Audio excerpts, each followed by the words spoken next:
fans who have stayed here, given this Celtic team a standing ovation. Let's not forget, they did have the overall #1 seed in the Eastern Conference. What a great season by the Boston Celtics and Brad Stevens. They won 53-29. Number one of the... Ouais, 3 années de suite. C'est parti pour la belle.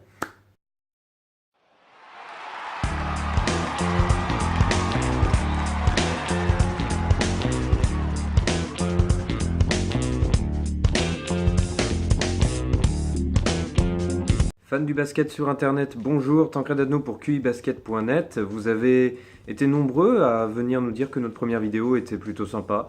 Donc, comme je vous l'avais dit dans la première vidéo, on va continuer. Et dans la continuité de notre premier QI Report pour QIBasket.net, on va s'intéresser aux 2 équipes cette fois qui ont été éliminées en finale de conférence. À l'ouest, les Spurs, à l'est, les Celtics. Bon, évidemment, cette vidéo sera bien plus courte que la première, tout simplement parce que là, on va parler que de 2 équipes et non pas de 4, et surtout parce que les séries ont été extrêmement rapides. Et en soi, quand les séries vont à sens unique, il n'y a pas forcément grand chose à dire. Mais dans le cadre du bilan des saisons de Boston et de San Antonio, et de leur avenir, il y a des choses à dire. Comme à la dernière vidéo, on va commencer par l'ouest avec les Spurs de San Antonio. Quel dommage, on avait un début de série qui s'annonçait vraiment très chaud. Je ne voyais pas forcément les Warriors être capables de passer cette équipe de San Antonio au complet. La première mi-temps du Game 1 a été incroyable pour San Antonio. Vraiment, on avait cette impression que Golden State retombait dans la fébrilité. Souvent, ça leur est arrivé pendant la saison. Et là, on avait vraiment l'impression que c'est ce qui allait marquer cette série. Et puis, bon, vous savez bien ce qui s'est passé. Zaza Pachulia a mis le pied sous Kawhi Leonard, déjà handicapé de Tony Parker, et ça, c'était déjà difficile à supporter. Les Spurs ont dû se passer de Kawhi Leonard. C'est un petit peu comme si Greg Popovich se retrouvait sans un pied et sans un bras. Et à partir de là, il n'y a pas grand-chose à faire. Après, les Spurs ont souvent montré que même en n'étant pas forcément au complet, ils sont capables de rester une grande équipe. Mais cette fois-ci, non, ça n'a pas réussi. Pau Gasol et Lamarcus Aldridge n'ont clairement pas suffi. Patty Mills, Danny Green et les autres role-players qui d'habitude savent remplacer les titulaires lorsqu'ils sont absents avec un véritable esprit d'équipe, cette fois ces joueurs-là, ils n'ont pas réussi à recréer cette bonne dynamique qu'ils ont l'habitude de créer. Et évidemment, il fallait s'y attendre face aux Warriors, évidemment. Quand on n'est pas au complet, on ne peut pas battre cette équipe, c'est clair et net. Donc pas grand-chose à dire sur cette équipe des Spurs pour cette série. Pour cette saison, elle fut excellente, l'équipe est restée forte, l'équipe a fait son bilan habituel, elle a vraiment côtoyé les sommets et pouvait même prétendre à la première place devant les Warriors pendant une bonne partie de la saison. Jusqu'à la fin, forcément, handicapé par toutes ces absences, San Antonio n'a pu que craquer et il ne faut pas leur en tenir rigueur pour ce bilan de saison. Et ce bilan est très très bon, il n'y a pas de quoi rougir. Encore une fois, les Spurs sont arrivés en finale de conférence Ouest. Je ne sais pas, ça fait depuis 1997 que ce genre de choses arrive, toujours avec le même coach, plus ou moins avec les mêmes joueurs. C'est quand même quelque chose d'unique dans l'histoire. Et là, évidemment, on a un peu peur, parce qu'on se pose la question, est-ce que San Antonio n'est pas enfin arrivé au bout de cet incroyable chemin qui a duré plus d'une vingtaine d'années? Parce que là, nous avons Tony Parker qui va être absent pendant très longtemps. Parker commence à être âgé, Lamarcus Aldridge aussi, Pau Gasol l'est aussi. Clairement, Aldridge et Gasol ne peuvent pas forcément apporter autant qu'ils ont pu le faire par le passé. Kawhi Leonard a un niveau de MVP, il est incroyable, il est très très fort, il s'inscrit parfaitement dans l'esprit des Spurs, mais avec qui va-t-il continuer la saison prochaine, sachant que Ginobili n'est pas sûr du tout d'être là? Et franchement, laissez-moi vous dire, déjà, on nous a enlevé Kobe, Duncan, Garnett, Paul Pierce, et maintenant il va falloir nous enlever Ginobili. Ça fait bizarre. Moi personnellement, je n'aimerais pas que Ginobili termine sur un 4-0. Ce serait vraiment trop difficile, un petit peu comme Phil Jackson qui avait terminé sur un sweep il y a quelques années en 2011. C'était difficile à voir quand on voit la carrière du bonhomme.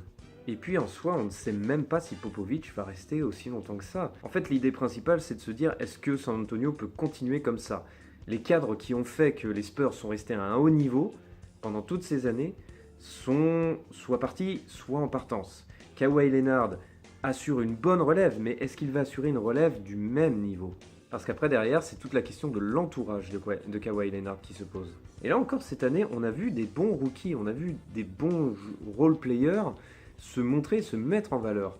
Mais est-ce que ces role-players vont réussir à être aussi forts que l'ont été Parker et Ginobili quand ils étaient eux-mêmes des role-players ? Et ça, on ne peut pas le savoir. Et plus que ne pas le savoir, on n'en est pas sûr, et même on en doute forcément. Surtout si Popovich commence à se dire que la retraite a sonné pour lui, là les Spurs sont en grand danger pour les saisons à venir.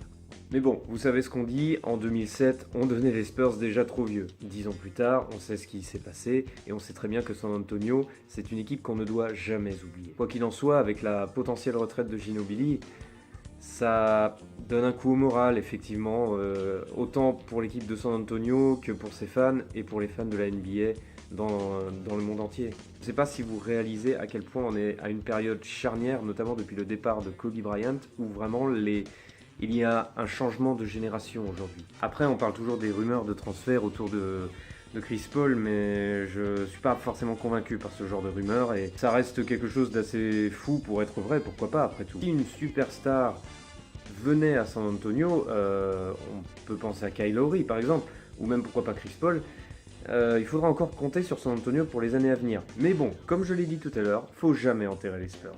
On passe à l'Est. Qu'est-ce que vous voulez que je vous dise ?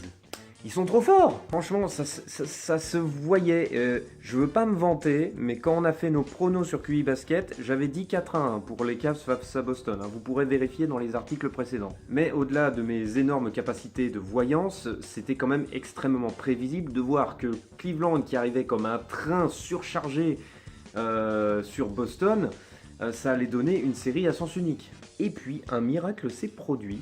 Boston a pris un match. On ne sait pas trop comment, on ne sait pas trop pourquoi d'ailleurs, mais ils ont réussi à prendre un match.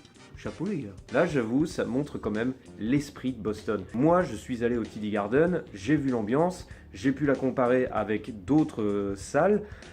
Oui, il y a une ambiance, il y a un esprit, il y a quelque chose dans ce stade. Pas forcément le truc spirituel le plus incroyable du monde, mais on sent qu'il y a une solidarité, une fusion entre les joueurs et les fans. On a encore vu cet esprit avec cette véritable envie de se battre même sans Isaiah Thomas, d'essayer d'arracher un match. Évidemment, LeBron avait l'air un petit peu à côté de son assiette ce soir-là, mais c'est pas grave, c'est quand même cette envie de vaincre. Et ça, c'est ce que je disais dans la vidéo précédente, c'est ce qu'il manque à l'Est, cette envie de vaincre. Et à Boston, à travers cette petite victoire, qui ne change absolument rien à la donne, qui de toute manière n'apportait pas le doute à Cleveland, à travers cette petite victoire, on a encore vu qu'il y avait quelque chose de prometteur à Boston. Après, de toute manière, LeBron les a écrabouillés. Vous avez vu nos illustrations sur QI Basket avec Isaiah Thomas et LeBron James. Cette illustration met en valeur ce qu'est la conférence Est aujourd'hui et ce qu'ont été ces playoffs cette année. Donc pas grand chose à dire là non plus, effectivement, la victoire des Cavs est tout à fait logique, tout à fait attendue. Je ne vois pas en quoi Boston pouvait vraiment passer les Cavs. Il aurait fallu un énorme miracle. Il y a pu en avoir un sur un match, il y aurait pu en avoir un deuxième, et pas plus. Et ça recoupe ce que j'ai dit dans la précédente vidéo, notre premier QI Report. Il faut des équipes qui soient au niveau de Cleveland, et aujourd'hui ça n'est pas le cas. Mais Boston a de très bons arguments. Et c'est ce qui va nous ouvrir sur l'année prochaine. Que va faire Boston ? Prendre son premier choix de draft, l'échanger, viser Paul George, viser quelqu'un d'autre ? Il y a beaucoup de choses de possibles. Mais je pense que c'est pas avec Isaiah Thomas qu'ils vont aller plus loin. Il faut peut-être que le jeu se concentre sur quelqu'un d'autre. Il faut clairement, dans cette ère de super team, composer avec une autre star. Ça m'énerve, c'est pas comme ça que j'aime le basket, c'est pas comme ça que j'aime la NBA, mais clairement, c'est le seul moyen d'aller plus loin. Alors après, Boston peut aussi se focaliser sur son choix de draft, prendre le premier pick et continuer à construire avec ça. Et évidemment, c'est Markelle Fultz. Et le problème, c'est que c'est un meneur, ça veut dire qu'il va falloir s'interroger sur la place d'Isaiah Thomas. Après, peut-être que la stratégie des Celtics est cohérente et va apporter quelque chose dans l'avenir. Mais je suis plus partisan d'essayer de faire un transfert, un trade efficace et pertinent pour faire monter l'équipe au palier suivant. Moi je suis plus partisan que Boston parachève son effectif avec une autre superstar. Aujourd'hui c'est le seul moyen de contrer les Cavs. Rester avec le first pick, pour moi, ça veut dire que pendant les années à venir, il ne faudra pas espérer grand-chose de la conférence Est. Parce que mettez-vous en tête, les gars, LeBron, c'est pas pour cette année qu'il va s'arrêter. Hein. Même s'il perd en finale, je peux vous garantir que l'an prochain, il va revenir. Non mais plus sérieusement, je pense qu'aujourd'hui, il est temps qu'une équipe se dresse face aux Cavs à l'Est. C'est très important pour le suspense, c'est très important pour la compétition, c'est très important pour la ligue, et je pense que c'est la voie à choisir pour Boston. Tout le monde n'est pas forcément d'accord sur ce point-là, mais en tout cas, je pense qu'il est temps, désormais, que Boston s'affirme à l'Est, comme ils l'ont fait il y a quelques années. Ou alors, les gars, vous continuez à construire et vous laissez LeBron faire son chemin chaque année. Vous imaginez 8 ans avec le même mec en finale chaque année? C'est du jamais vu, c'est cool, mais en soi, c'est un peu chiant.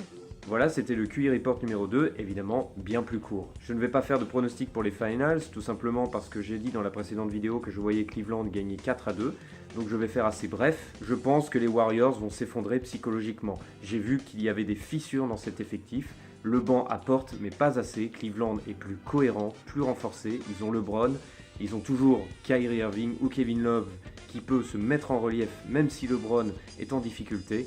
Je ne vois pas en quoi on peut battre les Cavs en 7 manches. Quand je vois Golden State aussi fébrile que ça lors du Game 1 face à San Antonio, j'ai du mal à croire qu'ils vont réussir à tenir Cleveland sur 4 matchs. Après, on va voir. Mais pour les previews des finals, n'hésitez pas à lire QIBasket.net puisqu'une preview a été diffusée. Si vous voulez un pronostic pour ces finals, Cleveland 4-2, 4-1 même peut-être. Après, si Golden State devait gagner, ça serait également dans les 4-2 ou peut-être 4-3.